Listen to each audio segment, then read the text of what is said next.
GETTYMelissa Joan Hart faced an online backlash over her insensitive Hurricane Maria tweet. 41-year-old who shot to fame in Sabrina the Teenage Witch shared a weather screen grab, which has since been deleted, alongside the caption, "And just like that, our family vacation is cancelled.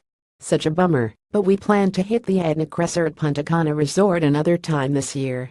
It didn't take long for social media users to pick up on the post, with some labeling her insensitive for ranting about a ruined vacation despite people having lost their lives in the storm. One person posted, "I think you should be more concerned with the people that live there instead of your meaningless vacation. No compassion for the people that have lost everything. Shame on her," a second added.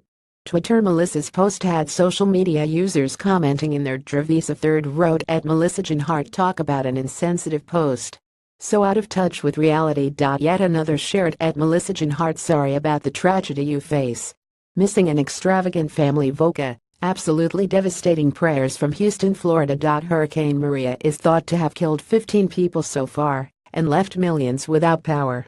GETTYMelissa is best known for starring in Sabrina the Teenage Witch. The storm headed towards the popular islands of Turks and Caicos in the Bahamas yesterday, after wreaking havoc in Puerto Rico and the Caribbean. The Category 3 hurricane is reported to have sustained winds of 125 miles per hour, according to the U.S. National Hurricane Center. Express.co.uk has contacted Melissa's spokesperson for further comments.